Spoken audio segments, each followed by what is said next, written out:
Assalamualaikum warahmatullahi wabarakatuh. Apa kabar semua? Hari ini kita akan melanjutkan pembelajaran ilmu tafsir dengan materi Asbabun Nuzul. Baiklah, kita mulai saja. A'udzubillahi minasyaitonirrajim. Bismillahirrahmanirrahim. Alhamdulillahirabbil alamin. Wassalatu wassalamu ala asyrafil anbiya'i wal mursalin sayyidina wa maulana Muhammadin wa ala alihi washabihi ajmain. Asyhadu an la ilaha illallah wa asyhadu anna Muhammadar Rasulullah. Rabbi shrah lana sadrana wa yassir lana umurana wa hlul 'uqdatam min lisani yafqahu qawlana. Amin.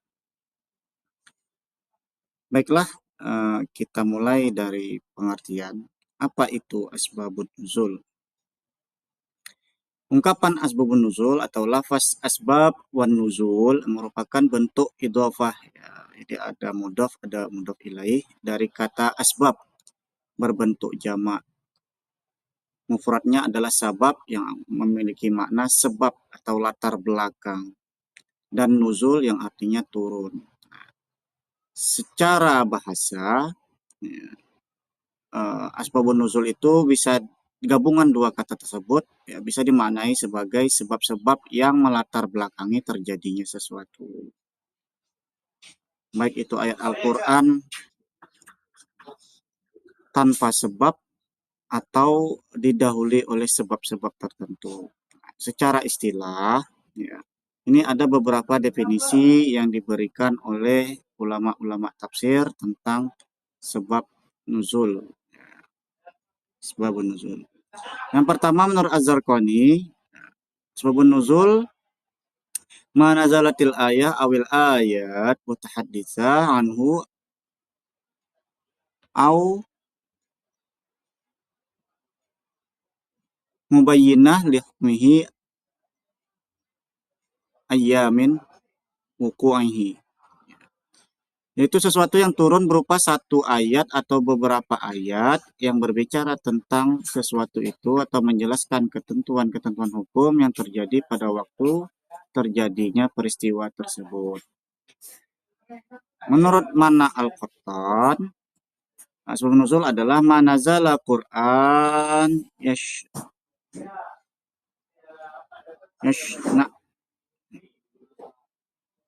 yashnahu waktin wuku'ihi kahadisah au su'al. Itu sesuatu yang menyebabkan diturunkannya Al-Quran berkenaan dengan keadaan Al-Quran ketika ia turun. Seperti karena disebabkan adanya peristiwa atau pertanyaan tersebut, ya, pertanyaan tertentu. Jadi dari definisi ini kita bisa memahami bahwasanya asbabun nuzul itu berupa peristiwa-peristiwa, ya, baik itu kejadian tertentu atau pertanyaan dari para sahabat yang menyebabkan turunnya sebuah ayat untuk menjelaskan perkara tersebut. Berikutnya, ya, untuk redaksi, ya, ciri-ciri dari asbabun nuzul, ya, baik dalam ayat ataupun dalam hadis ini memiliki beberapa bentuk. Ya. Jadi ada yang bentuknya sharih, ya, atau riwayat yang secara eksplisit menyatakan sebab turun ayat ini adalah, atau menggunakan kata fanazalatil ayah, maka turunlah ayat. Dan ada yang muhtamil. Yang muhtamil ini adalah riwayat yang tidak menyatakan sebab secara tegas, melainkan menggunakan ungkapan ayat ini turun mengenai. Nah, ini bisa juga dimasukkan ke dalam sebab turun ayat. Dan ini juga terangkum dalam kitabnya Imam As-Suyuti, Lubabun Nuqul fi Asbabin Nuzul. Jadi, ayat yang berasbabun nuzul ada yang secara tegas tergambar dalam ayat, dan ada pula yang tidak dinyatakan secara jelas dalam ayat yang bersangkutan. Ayat yang secara tegas menyatakan asbabun nuzul antara lain tergambar dalam ayat-ayat yang menggunakan lafaz-lafaz yas'alunaka atau yastaftunaka.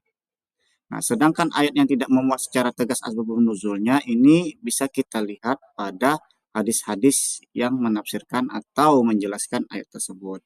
Nah, bentuk redaksi dari hadis itu juga ada beberapa macam. ya seperti memuat kata-kata sababu nuzulil ayah kada wa kada, atau adanya huruf fa sababiyah yang masuk pada riwayat yang dikaitkan dengan turunnya ayat seperti fanazalatil ayah, seperti itu. Atau ada juga keterangan yang menjelaskan bahwa Rasulullah SAW ditanya sesuatu kemudian diikuti dengan turunnya ayat tersebut sebagai jawaban. Nah, ini dalam bentuk baik dia itu sore maupun muhtamil.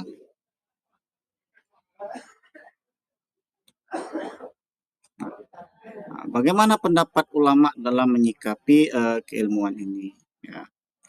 Al-Wahidi berpendapat bahwa untuk mengetahui peristiwa tafsir tersebut tidak mungkin tanpa untuk mengetahui makna yang terdapat dalam Al-Quran itu mustahil kalau tidak mengetahui latar belakangnya atau sesuatu yang menyebabkan ayat itu turun, ya, atau sesuatu yang memicu ayat itu menjadi sebuah penjelasan atau ketetapan hukum.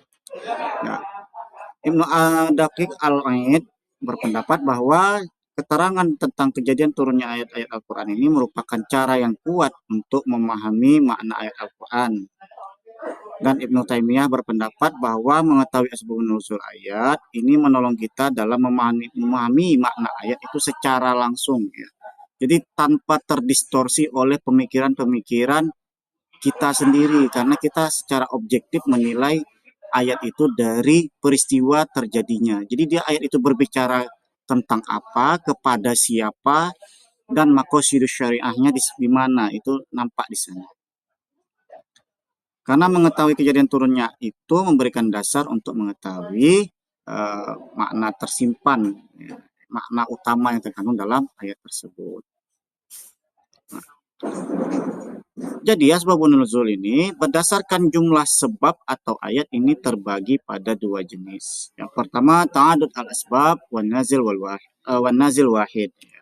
Jadi satu ayat yang turun ini untuk menjawab atau menjelaskan beberapa peristiwa dan pertanyaan yang berbeda. Ada juga sebaliknya, ya. Ta'adud an-nazil wasababul wahid, ya. Jadi satu peristiwa ini memicu turunnya banyak ayat. Nah, secara umum ya, ayat Al-Qur'an itu turun karena dua alasan utama. Pertama, itu karena kejadian tertentu, ya.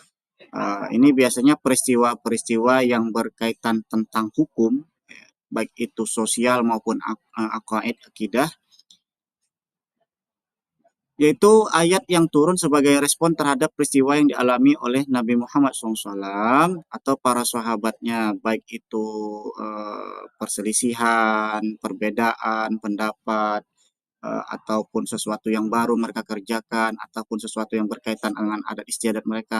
Kemudian mereka tanyakan hukumnya pada Rasulullah, barulah dijawab oleh Allah melalui turunnya ayat. Nah, yang kedua, yang berdasarkan pertanyaan tertentu. Jadi terkadang ada para sahabat ini mempertanyakan sesuatu yang mereka tidak pahami atau mereka belum temukan hukumnya, penjelasannya, ya, dari ayat-ayat Al-Quran yang sudah ada. Nah, kemudian mereka bertanya, yas'alunaka 'anil khamri wal maisir. Gitu, ya. Mereka bertanya kepadamu tentang khamar dan judi. Nah, maka ini nanti akan dijelaskan melalui turunnya ayat-ayat Al-Quran. Adapun faedah asbabun nuzul diantaranya yaitu memberikan petunjuk tentang hikmah yang dikehendaki Allah atas hukum yang ditetapkan. Jadi dalam asbabun nuzul nanti akan muncul kaidah, ya, al-ibrah bi umumil lafzi wala bi khusus sabab au al-ibrah bi khususi sabab la bi umumil lafzi. Jadi ada kaidah hukum itu yang berlaku khusus karena sebabnya, ada juga kaidah hukum itu yang berlaku umum karena lafaz Al-Qur'annya. Jadi ayat itu berlaku secara umum, tidak dibatasi oleh waktu sikon, situasi dan kondisi tertentu. Ada juga yang berlaku khusus karena sebabnya menyatakan ayat itu hanya berlaku dalam batas-batas tertentu. Nah, kegunaan yang kedua, memberi petunjuk tentang adanya ayat Al-Quran yang memiliki khususan hukum tertentu. Terus juga kegunaannya merupakan cara yang efisien untuk memahami makna yang terkandung di dalam ayat-ayat Al-Quran. Menghindari keraguan tentang pembatasan ya, yang terdapat dalam Al-Quran. Contohnya, Qul la ajidu ma fi ma uhiya ilayya muharraman ala ta'imin yatamahu illa ayyakuna maitatan aw daman masfuha. Nah, ini ya, tentang uh, pengharaman mayat atau darah, ya, bangkai atau darah. Nah, ayat ini turun saat orang-orang kafir mengharamkan apa yang dihalalkan oleh Allah dan sebaliknya menghalalkan yang diharamkan oleh Allah. Dan ayat ini tidak dimaksudkan sebagai pernyataan bahwa selain disebutkan halal semua, karena ada penekanan tertentu bahwasanya ada barang-barang tertentu yang dihalalkan oleh Allah dan ada barang-barang tertentu yang diharamkan oleh Allah ya. Contohnya tentang bangkai, tidak semua bangkai itu diharamkan ya, ada juga bangkai yang dihalalkan dan darah begitu juga hukumnya seperti itu. Jadi dari asbabun nuzulnya kita bisa memahami mana batasan-batasannya dan mana yang bersifat umum. Berikutnya menghilangkan kemusykilan ayat sebagaimana kebingungan yang dialami oleh Marwan Ibnu Hakam yang diriwayatkan oleh Imam Bukhari ketika memahami Quran surah Al-Imran ayat 188. La tahsabanna alladhina yafrahuna bima atau wa yuhibbuna ayyuhmadu bima lam yaf'alu fala tahsabannahum bimafazatin minal adab walahum adabun alim.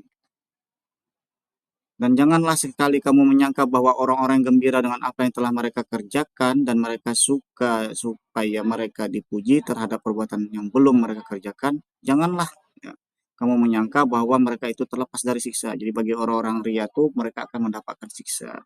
Dan bagi mereka siksa yang pedih.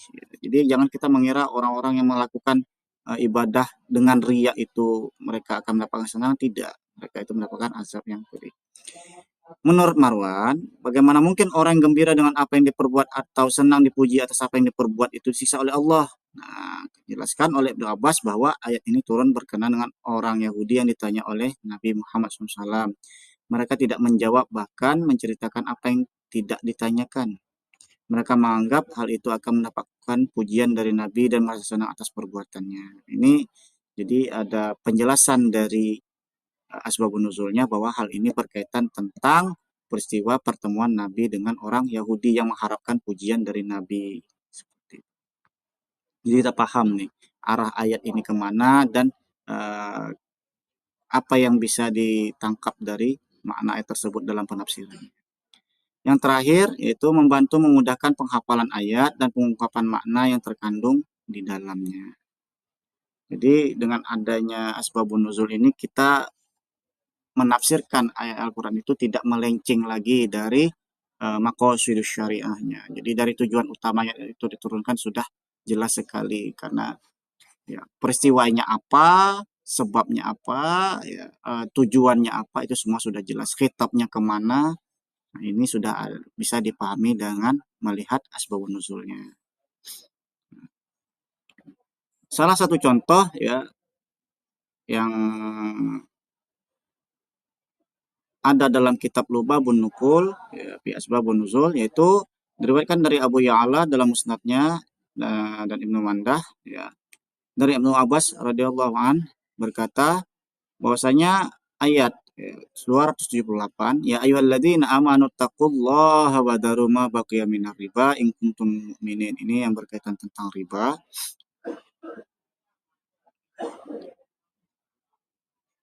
Adalah Bani Mughirah mempunyai hutang dari hasil riba kepada orang-orang Takab ya. Dan ketika Allah menaklukkan kota Mekah atau Rasulullah, Allah menghapuskan segala bentuk riba pada hari itu. Jadi sebelum itu ketika kita berhutang ini ada bunganya lah bahasanya seperti itulah keuntungan dari peminjaman uang. Tapi setelah Fathul Makkah, maka Allah menghapuskan segala jenis riba dalam kota tersebut. Kemudian Bani Amru dan Bani Mughirah itu berselisih dalam masalah pembayaran utang karena hasil riba mereka. Maka mereka mendatangi seorang bernama Attab ibnu Usaid yang pada saat itu menjadi gubernur di kota Mekah. Maka Bani Mughirah berkata, kami adalah orang yang paling sengsara karena riba, sedangkan Rasulullah telah membatalkan semua riba dari selain kami. Bani Amru pun menyahut, kami telah berdamai dengan Nabi Muhammad SAW dan telah sepakat bahwa riba kami dari orang-orang selain orang muslim adalah hak kami. Kemudian Attab mengabarkan kepada Rasulullah tentang hal tersebut, maka turunlah ayat ini dan ayat setelahnya. Jadi ayat dari dari contoh ini kita mengetahui bahwasanya tujuan utama ayat ini adalah untuk meringankan beban orang-orang yang berhutang, ya, terutama mereka-mereka yang berkaitan yang suka berhutangnya kepada orang yang menggunakan riba. Nah, karena riba ini sungguh mendatangkan penderitaan bagi orang lain. Ya, hutangnya berapa, bayarnya berapa. Nah, maka Allah mengharamkan riba dan memerintahkan untuk seluruh orang beriman meninggalkan riba. Jadi, setelah ayat ini turun, maka riba itu haram. Oke, ini saja yang dapat saya sampaikan. Kalau ada kesalahan, ya, ada koreksi, ada pertanyaan, silakan dilampirkan pada kolom komentar. Kita tutup bersama-sama dengan mengucapkan subhanakallahumma wa bihamdika asyhadu an la ilaha illa anta astaghfiruka wa atubu ilaik. Walhamdulillahirabbil alamin. Wassalamualaikum warahmatullahi wabarakatuh.